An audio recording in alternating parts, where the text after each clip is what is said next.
भारत में इन दिनों धीरेन्द्र कृष्ण शास्त्री के सितारे चमक रहे हैं। उत्तर प्रदेश, मध्य प्रदेश और बिहार की सड़कों पर निकल जाइए, इन जगहों के बाजारों में निकल जाइए, यहाँ के घरों में घुम आइए, कुछ मिले या ना मिले, लेकिन धीरेन्द्र कृष्ण शास्त्री पर चर्चा होती हुई अवश्य मिल जाएगी। आगरा में लोगों के दिलो दिमाग पर तो मानो धीरेन्द्र कृष्ण शास्त्री ने कब्जा कर लिया हो। ऐसा क्यों हो रहा है? इसके पीछे कई वजह हैं। बागेश्वर धाम के धीरेन्द्र शास्त्री से जुड़ा विवाद तुल पकड़ता जा रहा है। जादू टोना और अंधविश्वास के आरोपों से शुरू हुआ मामला धर्मांतरण तक पहुंच चुका है। ऐसे में सवाल उठता है कि क्या धीरेन्द्र कृष्ण को कोई सिद्धि प्राप्त है या फिर ये सब दिमाग का खेल है? इस पर हम आज बात करेंगे, लेकिन वीडियो में आगे बढ़ने से पहले आपने अभी तक हमारी वीडियो को लाइक नहीं किया है तो अभी कर लीजिए और चैनल को सब्सक्राइब करके बेल आइकन को ऑन करना ना भूलें।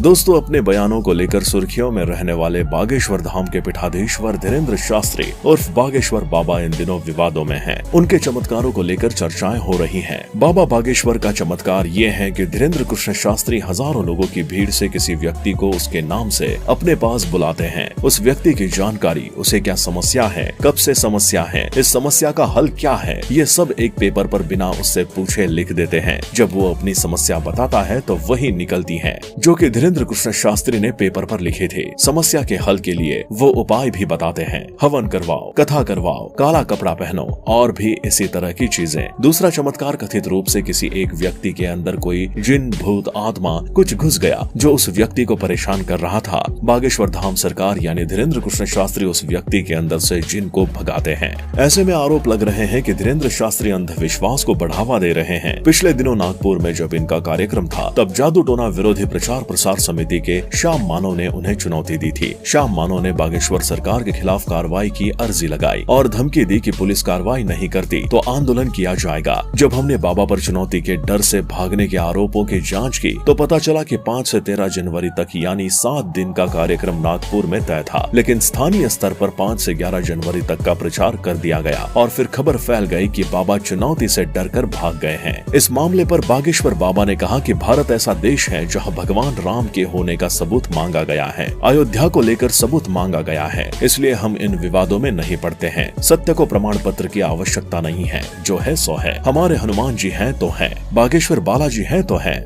बाबा के आलोचकों का कहना है कि ये लोगों को धर्म के नाम पर बेवकूफ बना रहे हैं। भविष्य जानने की शक्तियों को लेकर बागेश्वर धाम के बाबा पंडित धीरेन्द्र कृष्ण शास्त्री को अक्सर चुनौती मिलती रहती है। बागेश्वर बाबा पर लोगों की राय काफी बटी हुई है, लेकिन जादू के धंधे से जुड़े सभी लोग बाबा धीरेन्द्र शास्त्री को एक ट्रिक मास्टर बता रहे हैं। जादूगर शिव कुमार का कहना है कि बागेश्वर बाबा जिसे चमत्कार बता रहे हैं उस कला को वे 25 साल पहले से दिखा रहे हैं। ये कोई चमत्कार नहीं है, बल्कि साधना व निरंतर अभ्यास से हासिल की जाने वाली जादू की ट्रिक है। ये एक सच है कि अगर भौतिक विज्ञान है तो आध्यात्मिक विज्ञान भी है, साथ ही पारमार्थिक शक्तियां और सामर्थ्य भी हुआ करता है। अब ये प्रामाणिकता का विषय है कि इन शक्तियों को कौन कितनी प्रामाणिकता से जी रहा है। धीरेन्द्र शास्त्री से जब एक न्यूज चैनल इंटरव्यू में पूछा गया कि आप में और मौलवी में क्या फर्क है, मौलवी भी तो झाड़ फूक करते हैं। इस सवाल के जवाब में धीरेन्द्र शास्त्री ने कहा कि हम लोगों का शोषण नहीं करते, लोगों का हलाला नहीं करते, हम दंगा नहीं करते। उन्होंने कहा कि वो खुद से भूत प्रेत हटाने का दावा नहीं करते, जो कुछ भी होता है वो बालाजी की कृपा से होता है। उन्होंने कुछ धर्मों पर निशाना साधते हुए कहा, हम किसी तरह का कोई पैसा नहीं कमा रहे हैं,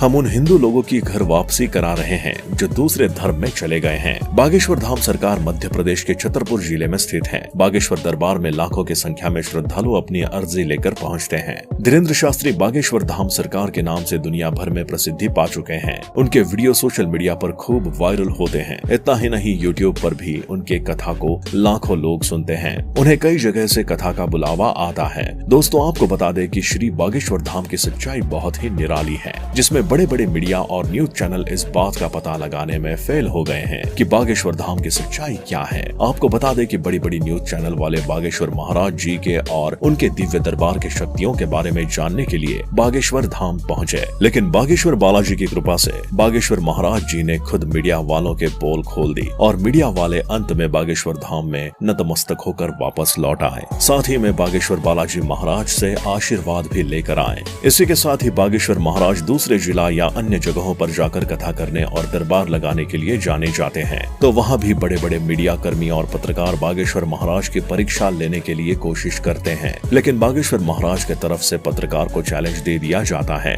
उससे चैलेंज में पत्रकार को हार का सामना करना पड़ता है और अंत में पत्रकारों को बागेश्वर महाराज और बालाजी के चरणों में नतमस्तक होना पड़ता है। दोस्तों, ये भारत का एकमात्र ऐसा स्थल है, इसने साइंस और टेक्नोलॉजी को हिलाकर रख दिया है। आखिर ऐसे कैसे हो सकता है कि बागेश्वर धाम महाराज आपसे बिना कुछ बात किए हुए पर्ची पर वो सभी लिख देते हैं। बागेश्वर धाम के कृष्ण शास्त्री कहते हैं कि उन पर बालाजी की कृपा है, जिससे महाराज ये सब बड़ी आसानी से कर पाते हैं। इसके पीछे महाराज जी ने बताया कि हमारा कठोर परिश्रम है और यही बागेश्वर धाम की सच्चाई है। बागेश्वर महाराज ने खुद को संत और तपस्वी बताने से इनकार करते हुए कहा कि हम कोई अंतर्यामी नहीं हैं, हम केवल अपने इष्ट देव के साधक हैं। हमारे पास जो अपनी समस्या लेकर आते हैं, मैंने कभी नहीं कहा कि मैं कोई जादूगर हूँ। उन्होंने कहा कि मैं मानव होने के नाते मैं किसी भी व्यक्ति के साथ भेदभाव नहीं करता हूँ। मैं लोगों के अर्जी पर जो बात लिखता हूँ, उसका निर्देश हमें हमारे गुरु से मिलता है। उनके कही बात को हम अपनी पर्ची पर लिख देते हैं। ये तो लोगों की श्रद्धा है कि वो खुद कहते हैं कि मेरी यही समस्या है। अब लोग खुद तय करते हैं कि मैंने जो कहा वो सही है या फिर गलत है।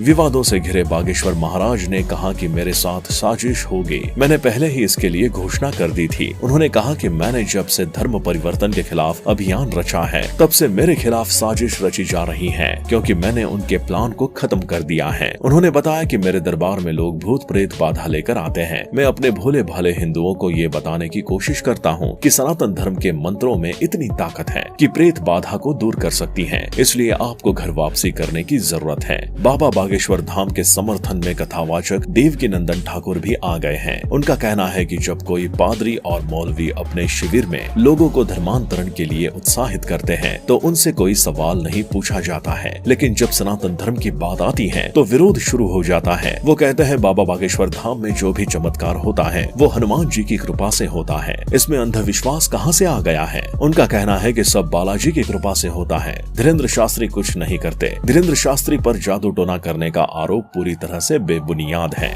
बागेश्वर बाबा के बारे में आपका क्या कहना है, हमें कमेंट बॉक्स में जरूर बताएं। साथ ही वीडियो पसंद आई हो तो लाइक करें, शेयर करें और चैनल पर नए हैं तो सब्सक्राइब करके बेल आइकन को प्रेस करना ना भूलें।